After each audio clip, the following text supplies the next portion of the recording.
Intéressons-nous aux intentions suprêmes de Dieu envers son peuple. Intentions qui se réalisent dans les 144 000 du chapitre 14 de l'Apocalypse. Il chantait un cantique nouveau devant le trône et devant les 4 êtres vivants et les vieillards. Et personne ne pouvait apprendre de cantique si ce n'est les 144 000 qui avaient été rachetés de la terre.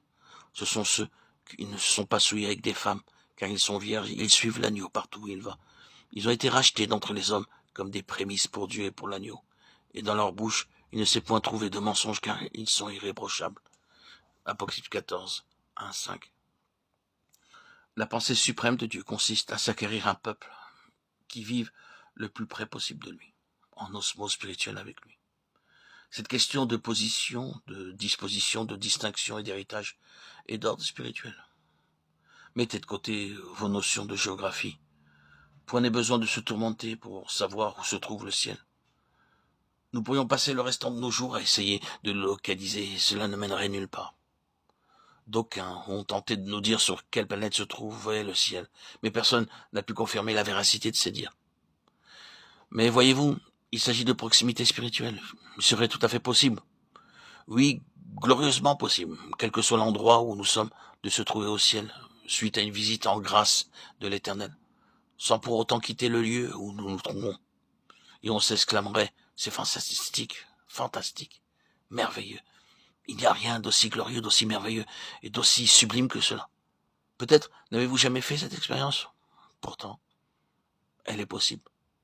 Une fois débarrassé de toute cette atmosphère, cette présence et cette influence du royaume de la mort, nous n'avons pas besoin de nous soucier de la topographie des lieux. Nous aurions sans doute un avant-goût de la gloire de Dieu, même dans les circonstances présentes et dans la scène qui nous occupe. Tout compte fait, ce qui importe, ce n'est pas d'aller quelque part, mais d'être quelque chose. Ce n'est pas à dire que nous n'irons pas au ciel, mais qu'en tout premier, l'endroit où nous serons, au sens littéral du terme, importera peu. L'essence même du ciel, c'est d'être dans un certain état. Et les cieux des cieux, l'endroit le plus élevé, le plus glorieux, se trouve là, où Dieu obtient entière satisfaction dans une vie.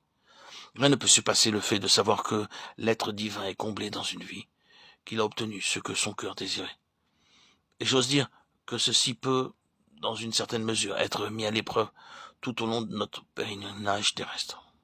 Si vous arrivez à vous et à moi d'avoir des luttes pour que le Seigneur Dieu établisse sa seigneurie ou son autorité dans un domaine qui nous est cher, qui nous tient particulièrement à cœur, qui revêt une grande importance à nos yeux, auquel nous tenons vraiment, quelque chose que nous avons du mal à délaisser et que nous ressortions victorieux de l'épreuve devant le Seigneur, après bien des combats, des conflits, des souffrances et des peines, alors s'installerait non seulement une joie, une paix, une quiétude, mais aussi un tel sentiment de la présence du Seigneur que nous nous en ressentirions quelque chose de glorieux. Dieu a finalement triomphé. Et une fois que nous avons cédé au Seigneur, un rayon de gloire vient illuminer notre cœur.